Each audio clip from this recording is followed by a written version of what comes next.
ഓം നമോ ഭഗവതേ വാസുദേവായ. പ്രിയ സജ്ജനങ്ങളെ, എല്ലാവർക്കും നമസ്കാരം. സത്സംഗവേദിയിൽ നമ്മൾ ശ്രീമദ് ഭഗവത്ഗീതയിലെ 9-ാം അധ്യായമായ രാജയോഗത്തിലെ 19 ശ്ലോകങ്ങളാണ് പൂർത്തിയാക്കിയത്. ഇന്ന് നമുക്ക് 20-ാമത്തെ ശ്ലോകം നോക്കാം.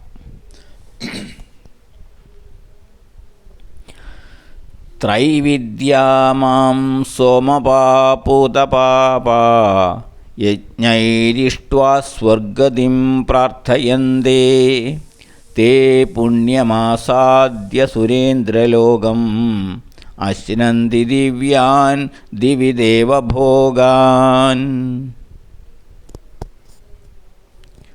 ത്രൈവിദ്യ, ത്രിവേദങ്ങൾ, അതായത് 3 വേദങ്ങളെയും അറിഞ്ഞവർ. 4 വേദങ്ങളാണെങ്കിലും അതിൽ സാത്വികമായ വേദങ്ങൾ 3 ഋഗ്, യജുർ, സാമ. ഈ 3 വേദങ്ങളാണ് സാത്വികമായ കർമ്മങ്ങളെപ്പറ്റി പറയുന്നത്. അപ്പോൾ സാത്വികരായ വേദജ്ഞർ ഈ 3 വേദങ്ങൾ ആണ് പിന്തുടരുന്നത്. അപ്പോൾ അങ്ങനെയുള്ളവരെ വിളിക്കുന്ന പേരാണ് ത്രിവേദികൾ എന്ന് പറയും. ത്രിവേദി, അങ്ങനെയൊരു വിഭാഗം തന്നെയുണ്ട്. ഈ 3 വേദങ്ങളിലും പാരംഗതരായിട്ടുള്ളവരാണ് ത്രിവേദികൾ എന്ന് പറയുന്നത്. അങ്ങനെ ഈ 3 വേദങ്ങളെയും അറിഞ്ഞിട്ടുള്ളവർ യജ്ഞൈർ, അവയിൽ പറഞ്ഞിരിക്കുന്ന യജ്ഞങ്ങളെ കൊണ്ട്, മാം, എന്നെ, ഇഷ്ട്വാ, ഉപാസിച്ചിട്ട്, സോമപാ, ആ യജ്ഞ ഭാഗമായ സോമരസത്തെ പാനം ചെയ്യുന്നവരായി, പൂതപാപ, പാപരഹിതരായി, സ്വർഗതിം, സ്വർഗഗതിക്കായി, പ്രാർത്ഥയന്തേ, പ്രാർത്ഥിക്കുന്നു. തേ, അവർ, പുണ്യം, പുണ്യകർമ്മഫലമായി, സുരേന്ദ്രലോകം അസാധ്യ, ദേവലോകത്തെ പ്രാപിച്ചിട്ട് അഥവാ സ്വർഗത്തെ പ്രാപിച്ചിട്ട്, ദിവി, ദേവലോകത്തിൽ അഥവാ സ്വർഗത്തിൽ, ദിവ്യാൻ, ദിവ്യങ്ങളായ, ദേവഭോഗാൻ, ദേവഭോഗങ്ങളെ, അതായത് ദേവന്മാർക്ക് ലഭിക്കുന്ന സുഖഭോഗങ്ങളെ, അശ്നന്തി, അനുഭവിക്കുന്നു.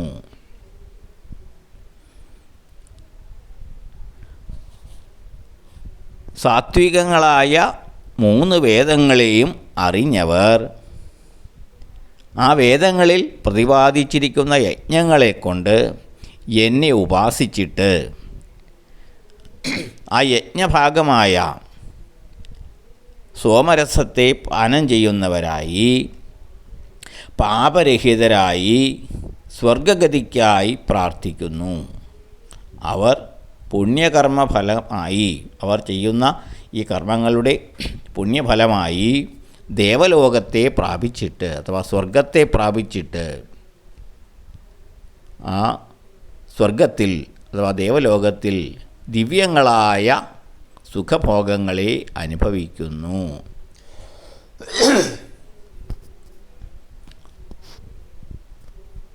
ത്രിവേദികൾ, അതായത് ഈ സാത്വികങ്ങളായ 3 വേദങ്ങളെയും പഠിച്ചിട്ടുള്ളവർ വേദോക്തങ്ങളായ യജ്ഞകർമ്മങ്ങൾ അനുഷ്ഠിക്കുന്നത് വിവിധങ്ങളായ ഫലസിദ്ധികൾക്ക് വേണ്ടിയാണ്. ഈ വേദങ്ങളിൽ പറഞ്ഞിരിക്കുന്ന വിവിധങ്ങളായ യജ്ഞങ്ങൾ വിവിധങ്ങളായ ഫലസിദ്ധികൾക്ക് വേണ്ടിയാണ്. ഈ യജ്ഞത്തിൻ്റെ ഒരു ഭാഗമാണ് സോമരസ പാനം. യജ്ഞ ഉച്ഛിഷ്ടം തന്നെയാണത്. അതാണ് സോമരസം എന്ന് പറയുന്ന ഒരു സോമലതയിൽ നിന്നും യജ്ഞത്തിൻ്റെ ആവശ്യങ്ങൾക്കായി ഉപയോഗിക്കുന്ന സോമലതയിൽ നിന്നും എടുക്കുന്ന ഒരു ഔഷധം, അതാണ് സോമരസം. അപ്പോൾ ആ സോമരസം പാനം ചെയ്തിട്ട് അതോടുകൂടി അവർ പാപരഹിതരായിത്തീരുന്നു എന്നാണ് പറയുന്നത്. അപ്പോൾ ഈ പുണ്യ യജ്ഞങ്ങൾ ചെയ്ത് പാപരഹിതരായിത്തീർന്ന അവർ സ്വർഗഗതിക്കായി പ്രാർത്ഥിക്കുന്നു. അവർ ഈ യജ്ഞങ്ങൾ ചെയ്യുന്നത് സ്വർഗഗതിക്ക് വേണ്ടിയാണ്. അങ്ങനെ ഫലേച്ഛയോടെ ഈ സ്വർഗഗതി ലഭിക്കുക എന്ന ഇച്ഛയോടെ ചെയ്യുന്ന പുണ്യകർമ്മങ്ങളുടെ ഫലമായി അവർ ഈ ദേവലോകത്തെ അഥവാ സ്വർഗത്തെ പ്രാപിച്ചിട്ട് അവിടെ ദേവതുല്യമായ സുഖസൗകര്യങ്ങളെ ഭോഗങ്ങളെ അനുഭവിക്കുന്നു. നാം മുൻപ് പറഞ്ഞിട്ടുള്ളതാണ്, ഫലേച്ഛയോടുകൂടി ചെയ്യുന്ന കാമ്യകർമ്മങ്ങളും യജ്ഞങ്ങളും ഫലചിന്ത ഇല്ലാതെ ചെയ്യുന്ന കർമ്മങ്ങളും ഇവയെപ്പറ്റിയൊക്കെ നമ്മൾ മുൻപ് പറഞ്ഞിട്ടുള്ളതാണ്. അപ്പോൾ ഇത്തരത്തിലുള്ള ഈ ഫലേച്ഛയോടുകൂടി ചെയ്യുന്ന കാമ്യകർമ്മങ്ങൾ അനുഷ്ഠിക്കുന്നത് വഴി സ്വർഗപ്രാപ്തി അടക്കമുള്ള ഫലങ്ങളാണ് ആഗ്രഹിക്കുന്നത്. തീർച്ചയായും അത് ലഭിക്കുകയും ചെയ്യും. കാരണം ഈ കാമ്യ കർമ്മങ്ങൾ അതാതിന് എന്ത് ആഗ്രഹിക്കുന്നുവോ ആ ഫലം ലഭിക്കുവാനാണ് അനുഷ്ഠിക്കുന്നത്. പക്ഷേ ഈ ഫലങ്ങളെല്ലാം നിത്യമല്ല, നിശ്ചിത കാലത്തേക്ക് മാത്രമേ ഉണ്ടാകൂ. ആ പുണ്യകർമ്മത്തിൻ്റെ ഫലം അനുഭവിച്ച് തീരുന്നതോടെ, ആ ഒരു കാലം കഴിയുന്നതോടെ വീണ്ടും തിരികെ പഴയ അവസ്ഥയിൽ തിരിച്ചെത്തും. അപ്പോൾ കുറച്ചു കാലം ഈ സ്വർഗീയ സുഖങ്ങൾ അനുഭവിക്കാം എന്ന് മാത്രം. പാപകർമ്മങ്ങളാണ് ചെയ്യുന്നതെങ്കിൽ അതിൻ്റെ ഫലമായ നരകയാതന അനുഭവിച്ച് തീരുമ്പോൾ വീണ്ടും പഴയ അവസ്ഥയിലേക്ക് വരും. പുണ്യകർമ്മങ്ങളാണ് ചെയ്യുന്നതെങ്കിൽ സ്വർഗപ്രാപ്തിയും, പാപകർമ്മങ്ങളാണ് ചെയ്യുന്നതെങ്കിൽ നരകപ്രാപ്തിയുമാണ് ഫലം. അത് രണ്ടും നിത്യമല്ല. കുറേ കാലത്തേക്ക് ആ ഫലങ്ങൾ അനുഭവിച്ച് തീരുന്നതുവരെ അവ അനുഭവിച്ചതിന് ശേഷം വീണ്ടും പഴയ അവസ്ഥയിലേക്ക് വരും. എന്നാൽ ഫലേച്ഛ കൂടാതെ നിസ്വാർത്ഥമായി നിയതകർമ്മങ്ങൾ അനുഷ്ഠിക്കുന്നവൻ കർമ്മഫലങ്ങളാൽ ബദ്ധനാകുന്നില്ല. പുണ്യഫലങ്ങളോ പാപഫലങ്ങളോ അയാളെ ബാധിക്കുന്നില്ല.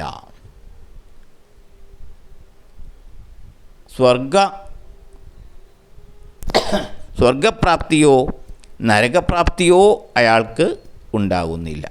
കാരണം അയാൾ ഒരു ഫലസിദ്ധിയും ആഗ്രഹിച്ചല്ല ചെയ്യുന്നത്. കർമ്മങ്ങൾ എല്ലാം നിഷ്കാമമായ നിസ്വാർത്ഥമായ സ്വധർമ്മം അനുഷ്ഠിച്ചു പോകുന്നവർ ഇതിൽ രണ്ടിലും ബദ്ധരാകുന്നില്ല. പുണ്യങ്ങളിലോ പാപങ്ങളിലോ അവർക്ക് രണ്ടും ബാധകമല്ല. സ്വർഗമോ നരകമോ ഇല്ല. അവരെ കാത്തിരിക്കുന്നത് മുക്തി മാത്രമാണ്. അവർ ആഗ്രഹിക്കുന്നതും ഈ മുക്തിയാണ്, ഈ ജനന മരണ ചക്രത്തിൽ നിന്നുമുള്ള മോക്ഷം. അതാണ് ശാശ്വതമായ ആനന്ദം, സുഖം. യഥാർത്ഥത്തിൽ വേദാന്തത്തിൻ്റെ ആത്യന്തിക ലക്ഷ്യം ഈ സാക്ഷാത്കാരമാണ്. പക്ഷേ അതിന് ശ്രമിക്കാതെ പലരും ഈ വേദങ്ങളിൽ പ്രതിപാദിച്ചിട്ടുള്ള ഫലദായകങ്ങളായ യജ്ഞങ്ങളിൽ ഭ്രമിച്ച് പല ജ്ഞാനികളും ആ വഴിക്ക് പോകുന്നു, ഈ ഫലസിദ്ധികൾക്ക് വേണ്ടി പോകുന്നു. എന്നാൽ അത് ശാശ്വതമായ ഒരവസ്ഥയല്ല എന്ന് മനസ്സിലാക്കേണ്ടതാണ്. അതിനാൽ ആധ്യാത്മികമായ വീക്ഷണത്തിൽ അത് അഭികാമ്യവുമല്ല. ഇവിടെ ഇപ്പോൾ പറഞ്ഞിരിക്കുന്നത് ഈ 3 വേദങ്ങളിലും പ്രാവീണ്യം നേടിയിട്ടുള്ള ജ്ഞാനികൾ അവയിൽ പറഞ്ഞിരിക്കുന്ന യജ്ഞങ്ങൾ അനുഷ്ഠിച്ച് സ്വർഗതുല്യമായ ആ സുഖഭോഗങ്ങളെ നേടുന്നു.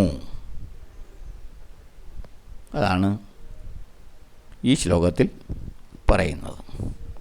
അടുത്ത ശ്ലോകം നമുക്ക് അടുത്ത ദിവസം നോക്കാം. എല്ലാവർക്കും നന്ദി, നമസ്കാരം.